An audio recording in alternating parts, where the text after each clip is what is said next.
বন্ধুরা, আমি সোমনাথ। আপনারা দেখছেন এইচডিসি নিউজ চ্যানেল।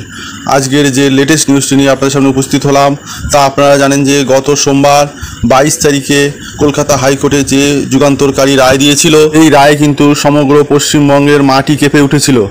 প্রায় 26,000 শিক্ষক এবং শিক্ষাকর্মীদের চাকরি কিন্তু বাতিল করে দিয়েছিল হাইকোর্ট।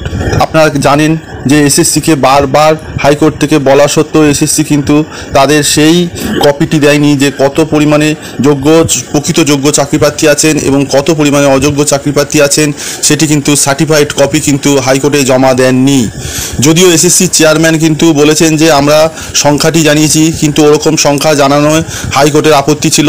হাইকোর্ট থেকে বারবার বলা হচ্ছে যে আপনারা সার্টিফাইড কপি অর্থাৎ অঙ্গীকারবদ্ধ পত্র দিন আমাদের কাছে, সেই যে কতজন প্রকৃত যোগ্য এবং কতজন প্রকৃত অযোগ্যদের বাতিল করে আমরা যোগ্যদের রেখে দেবো। কিন্তু এসএসসি কোনো রকম সহযোগিতা না করায় বাধ্য হয়ে হাইকোর্টকে কিন্তু সমগ্র প্যানেলটিকে বাতিল করতে হয়েছিল।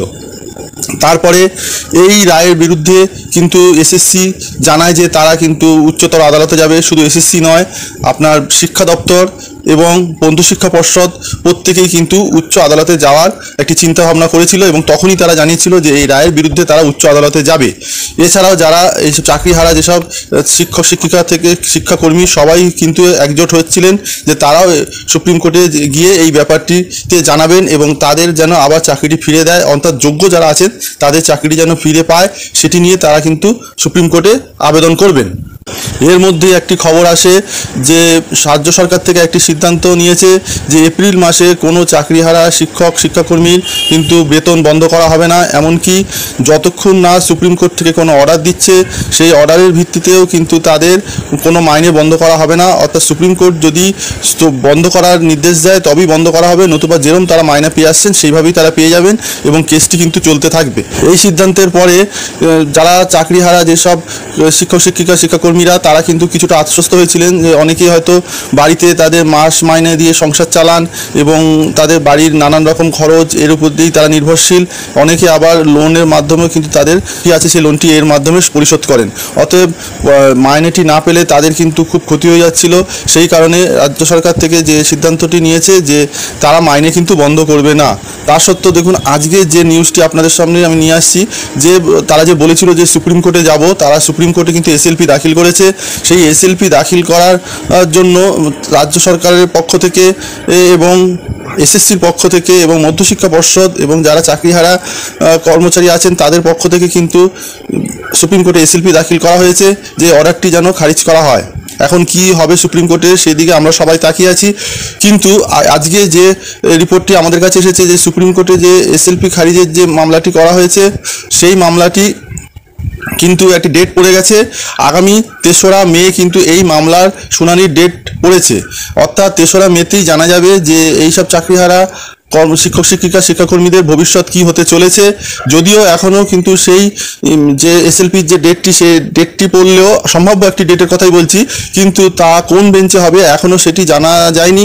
যখনই জানা যাবে আমি আপনাদের সঙ্গে সেটি শেয়ার করে দেবো। এর উপরে কিন্তু প্রায় 26,000 শিক্ষক শিক্ষিকা শিক্ষাকর্মীর ভবিষ্যৎ কিন্তু নির্ভর করে রয়েছে। তারা এর উপরেই থেকেই কিন্তু তারা রাত দিন হয়তো এক করে ফেলছেন। অনেকে হয়তো ঘুমও চলে গেছে যে একজন চাকরিহারা সে বুঝতে পারে তার যন্ত্রণা কী।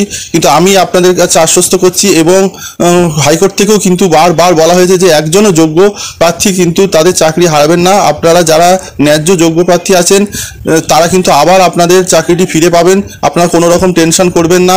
শুধুমাত্র কিছুটা হয়তো হ্যারাসমেন্ট হতে হচ্ছে কোনো ভুল বোঝাবুঝির কারণে। যদি এসএসসি যদি হাইকোর্টে যদি যথারীতি যদি এটি পাঠিয়ে দিত রিপোর্টটি বা সার্টিফাইড কপিটি যদি পাঠিয়ে দিত তাহলে হয়তো এই সমস্যাটি আর সৃষ্টি হতো না। আপনারা আগের ভিডিওতে যেরকম বলেছি এই ভিডিওতে বলছি আপনারা এসএসসির সঙ্গে যোগাযোগ করুন, তারা যেন একটি সার্টিফাইড কপি পাঠিয়ে দেয়। এবং হাইকোর্ট থেকে যে রাস্তা দেখিয়ে দেওয়া হয়েছে যে এই যে যারা এই 16 সালে যারা পরীক্ষা দিয়েছেন তারা যেন তাদের যে ওয়েমার্কশিটটি আছে সেই ওয়েমার্কশিটটি পুনর্মূল্যায়ন যেন এসএসসি দ্রুততার সঙ্গে করে এবং পুনর্মূল্যায়ন করে একটি মেরিট লিস্ট বা প্যানেল তৈরি করে যেন হাইকোর্টে জমা দেয়।